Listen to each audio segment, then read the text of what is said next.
bloody hot in England today. Welcome back, you ray of sunshine, you fabulous being. I'm so hungover today. We had an office party and I drank a lot because there was a lot of free alcohol.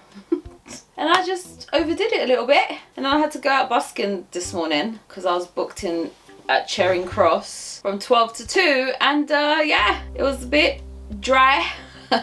And now I just want to go to sleep, but I've got some filming to do. So here I am. So today's video is called What's Going On? Yeah, it's a secret what I want you to get from it. We're just gonna have this conversation, so let's get on with it. So basically, there's a little bit of a double meaning with this video because like, I could just go on as if I'm gonna like give you some tea on my life with like drama everywhere. Or I could talk to you about what's going on in this world. What's going on, mate? Either way, we're gonna have a conversation. And I wonder which one it's gonna be. I won't let you know until I start the conversation.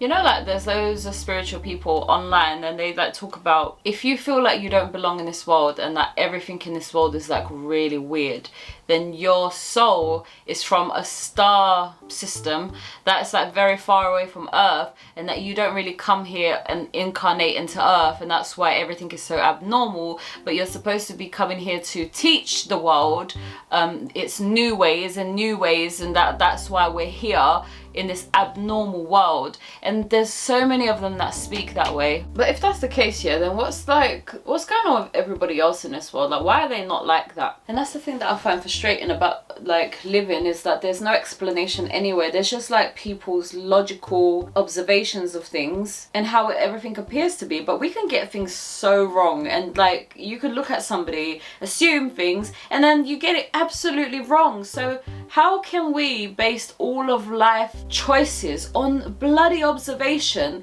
no facts and no certainty, and it's just a bunch of humans just talking amongst each other, making up things about what everything means, and it's just like so irritating.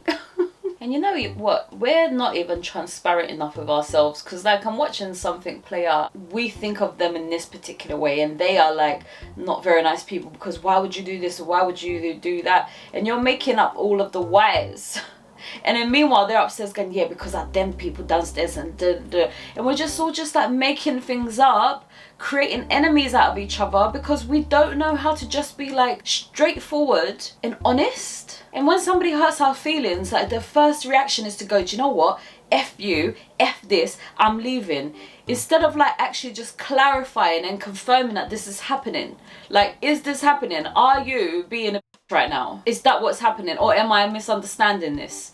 And if they then give you the heads up like, yes, I am being a, then okay, you could go ahead and do, you know, what that needs. But what if they're not? And what if the answer is just like, oh gosh, no, I'm not being a, why did you think that? And then it's like you're just about to take it elsewhere and they weren't even being a in their own head. And I guess a lot of us, we don't know how to like be, it looks like it's confrontation, but it's not. It's just like wanting knowledge and going and getting your knowledge. It's not confrontational. And what we do is like we sweep things under the rug and pretend that it's not there and hope that it will go away, and it doesn't go away. It just always builds and it always builds, and then the next time that same person does something to you, it becomes more and more of a bigger thing. And it all started because you misunderstood them or not previously. And even like when we're out and if somebody like pushes into us, we automatically assume that that person is being rude and they did it on purpose, or they don't care about you. So, and then we get irritated like, oh, why are you doing that for? But if you knew that that person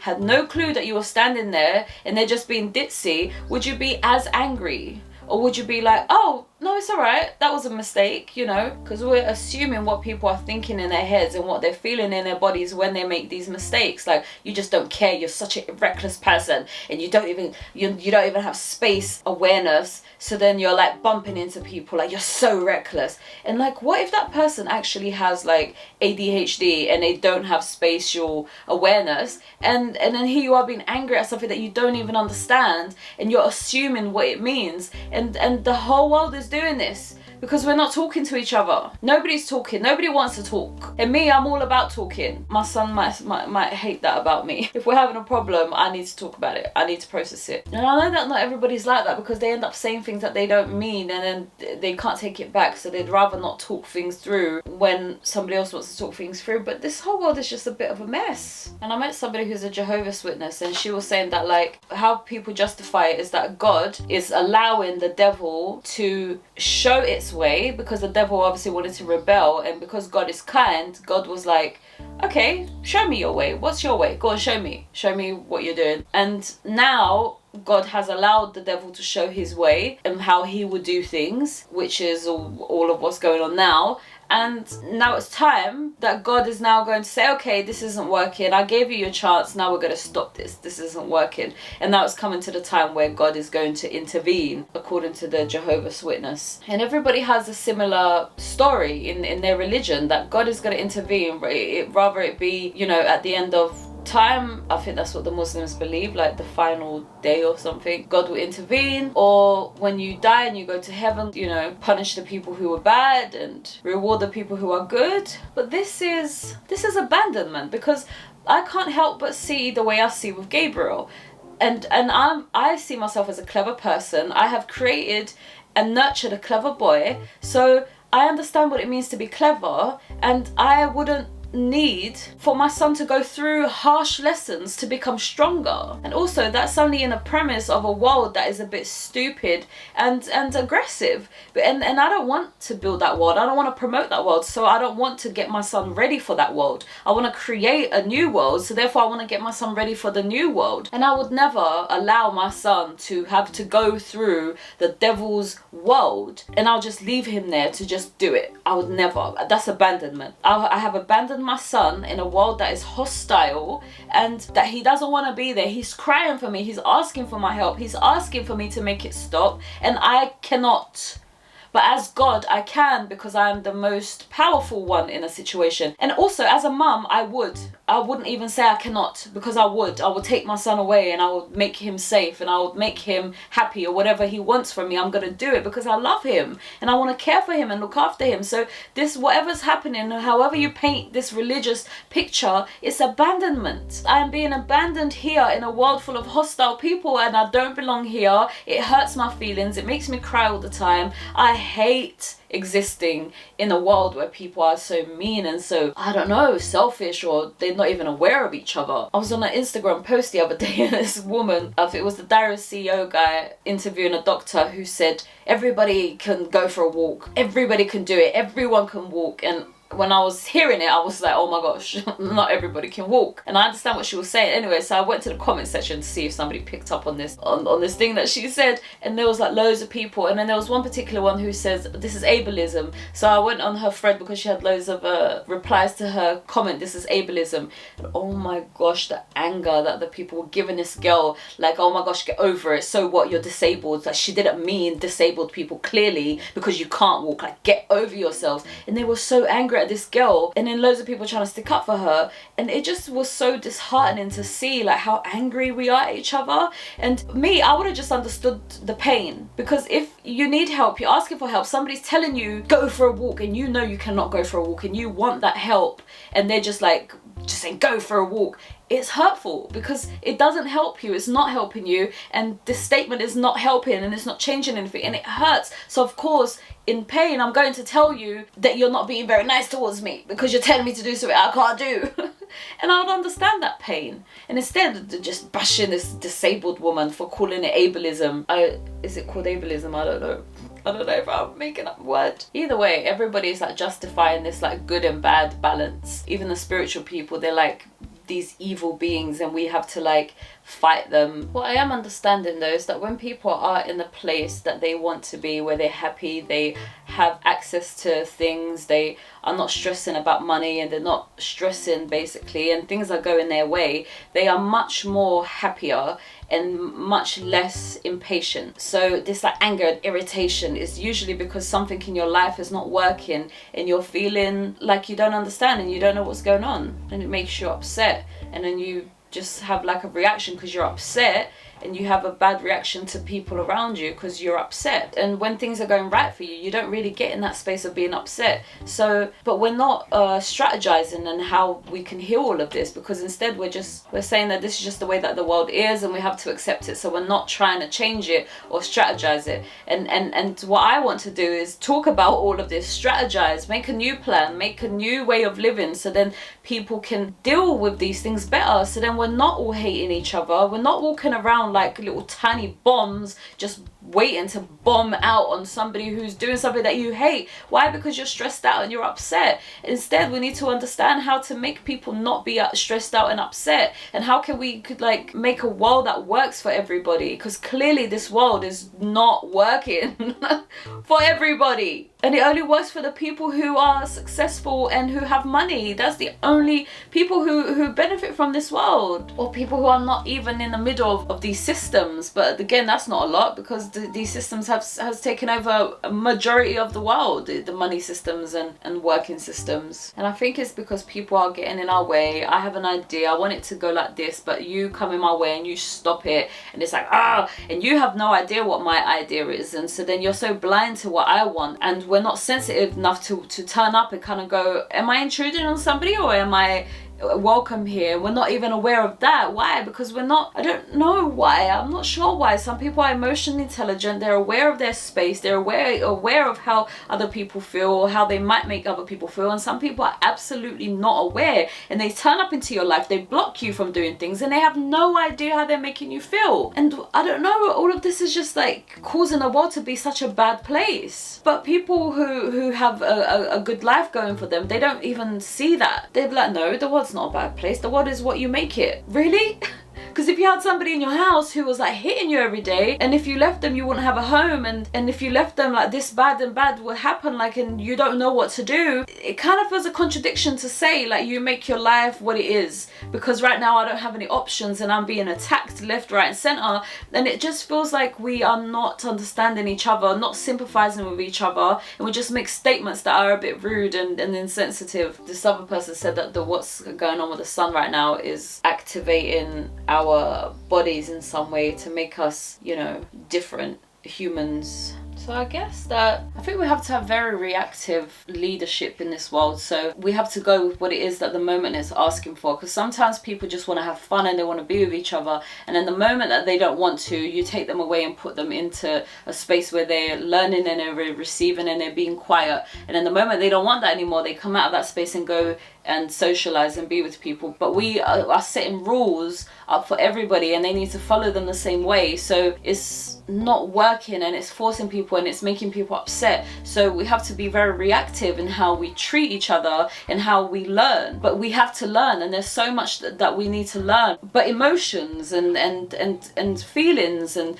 what people feel and what things mean in this world, with what we can understand amongst each other, or the reality of what things are. Like, because I'm being in a space right now in my work where I'm around a lot of men, and I've noticed after yesterday's party that we went to that some men are actually just like extremely immature, and I don't know if there's a better way to put that, because that just sounds like I'm saying something bad about them, and I'm not. It's just the way that they are. So then if you are a mature woman and you don't like this and you don't like that, but you're attracted to this man, but this man has immaturity, you're going to suffer. You are absolutely going to suffer, but you ignore that because you don't have enough support and information in your head to understand what it is that's happening in that exchange. Why are you attracted to a guy who's going to break your heart, or who's going to cause you pain and suffering? Because his immaturity is not the same level as your maturity, and if you go there, this and that are going to happen. How can you understand, you know, how to maneuver yourself, or how can you prioritize your mind so then it works? Because for me, I don't find none of them attractive, because I can see the immaturity and I could see what that's going to lead to. So I don't no longer find them attractive, but it's because I've had so much experience and talk in my brain that I know how to now talk to my brain and tell my brain what to do without it being a forceful thing. Because you don't want to lie to yourself and pretend that you don't like somebody when you do, pretend that you don't want them when you want them. You don't want that either, that you want to be honest and truthful. And we don't have enough education about all of these things going around, and instead we're sending people to schools and to work to just, I don't know, do nonsense all day. And so then what I think that the world needs, yeah, is that a bunch of therapists. So basically half of the world needs to turn into therapists. And then we need to help each other to process our brain, to process our feelings, our emotion, to see if we can make sense of them. How can we build a world together? Because, you know, we can validate how you're feeling, and we can also make life work for everybody. So if you two hate each other, can we work this out? Let's process why first. And if we can't work it out, you go over there, you go over there. And let's be nice about this instead of forcing people to stay together when they hate each other without no help or no interference. And that's what we're doing right now. We don't have interference. Not from God, not from the humans. And some people have the privilege of having interference. They have the privilege. They feel supported. They feel like they are in the right space and they feel great about life. But that's not happening for everybody. It's not. Otherwise the world would be a perfect place. And it's not. And I've been an experience of how imperfect this world is. I am an advocate for it. I've not had a perfect life, and here I am crying about it. Right, let's conclude this weird video. Basically, I was not ever going to rant about my personal life. I was always going to be ranting about this world, but I didn't want to admit that at the beginning of the video. I know, yeah, that a lot of people make peace with this world by saying that I'm not in control. I am not God. I am not in control. Therefore, I could only get by with what I have. Because what else am I going to do? I don't understand. So what else am I doing? The point is, though, is that I got to a point where I'd rather die than to do that. I'd rather die because my brain is too mathematical and my brain is too analytical, and therefore I can see things clearly sometimes sometimes, and none of it makes sense. So what do you mean? What? I have to do what? And God is what? And I don't have control. Why don't I have control? Because I swear I have control over this and that. So why don't I have control over that? So there's so many questions and none of them are answered. And then for me to just kind of put all of that to rest and say, well, I'm not going to answer that. Don't worry about it. Get on with life.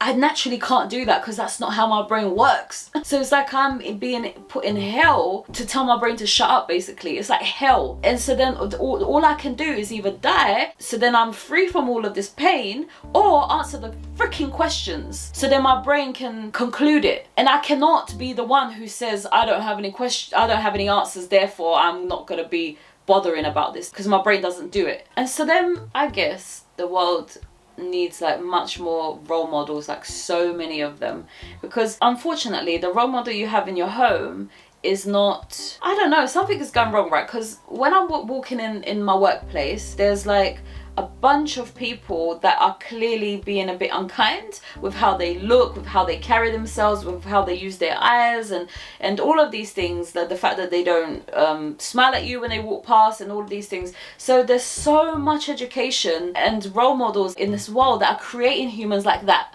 So how can we fill this world up with role models that teach you that kindness is cool, that kindness is nice, and that it feels good, and that it's so like attractive, and like, oh my gosh, you're so amazing because you're so kind. Like, where's all of the role models to teach you that when you walk past somebody, just smile at them and go, or whatever. Like, when, you know, be kind to people. Don't talk behind their back. Don't say bad things about them. If you have a problem with them, go and talk to them about it instead of talking to other people about it. Like, where is the education and the role models to present this behavior? Like, this is how I act. I want to inspire you to act like me. We need loads of them, so then we can start to inspire people to behave different towards each other. Make it cool to be kind. Make it cool to be thoughtful and emotionally intelligent. Let's make it cool so people want to be that way, and then they copy you. And that's what we need. We need loads of role models so then we can influence the world to behave differently. And I think that's the only way that the world was ever going to change,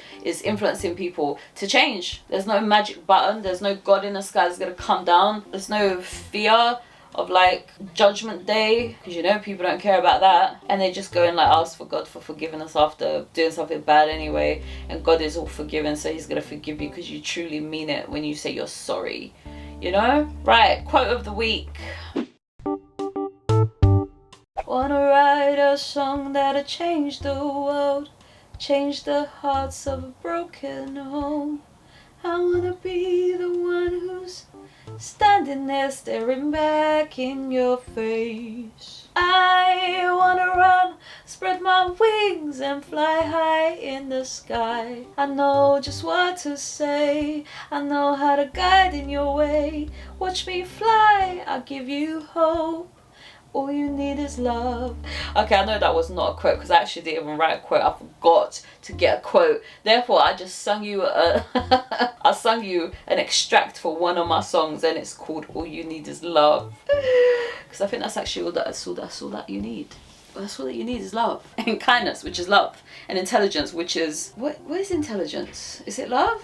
I think intelligence is information of what is there. It's information. It's understanding information. I know that that's not what intelligence is. I think intelligence is technically somebody who is able to, you know, decipher things and understand things more than other people and quicker than other people. I think that that's what intelligence means, but I don't want to take it like that. I want intelligence to be universal, available for everybody, and it's just the access is the problem. When you have full access, then you're intelligent because you have full access of information. And if you don't, then you're not intelligent. I know, I'm just making it up as I go along. Don't worry about it. Right, let's move on. Okay, so basically you can do this. If deep down inside, like, this is all that we need to do is just encourage ourselves and each other to like be kind and be nice, then maybe that's just like so nice and we could just do that, you know? Like maybe people want to hear that, but I don't have that vision in my head sometimes. I have a vision in my head of like people being really mean, like, oh, shut up. Why are you talking about changing the world? Just shut up about kindness. Ugh, who's kindness? And this is the perfect example of unkindness, right? Where you just can sit there and just kind of be really mean towards somebody because they're so irritated. And I do it myself for people who are mean. I sit there and I'm irritated at them because they're mean, and I'm like, you're such an idiot, like, why are you so mean? Like, and I sit there and I start being mean about somebody who's mean. So we're all doing it. And I'm really trying hard to like not do stuff like that anymore. Anyways, let's just encourage ourselves to just like actually create a better world, so where we're all nice to each other, we spend time doing the things that we want to do and that our body naturally calls us to do, and that's what we're doing with our lives every day. It's just we're going with the flow, and whatever it is being caught up on that day, that's what we're gonna do. And basically people who have experience, they end up being teachers anyway. We don't need to sit in a classroom with me in front of the whiteboard telling you what I know. We don't need to do that because humans are naturally inquisitive. So if we're spending time together, you're going to be asking me questions and I'm going to be teaching you things because we're exchanging all the time. So no, we don't need to be in a classroom to learn about life. We could just go for a walk and learn about life. So I do think that we're being a bit forceful here with this whole education thing. So we actually just need to talk about all of this and start implementing these changes and start to agree on them. And people who hold the weapons and they're like, well, what we say go, like they can't do that anymore. It has to be a people thing. But we have to have a lot of conversations to convince the whole world that this is what needs to happen, because there's so many people who will agree that the police need to intervene because you can't tell me that my son shouldn't go to school anymore. She needs to be put in prison. She needs to be put down. Oh, I don't know. She's not allowed to talk like that. And there's loads of people who will agree with that. So how can I talk to you and have some agreement with you before we make a change in this world, so then you can understand and agree that that's what we need? Because you're keeping this world the way it is this way by agreeing that people should have guns and should control the world because everyone's animals. I'm so sorry that I'm so hungover today. I think you can tell. Anyways, nice talking to you. This little chat in my bedroom. I don't know what I'm going to talk about next week. So until then, I'll see you again. Okay, goodbye.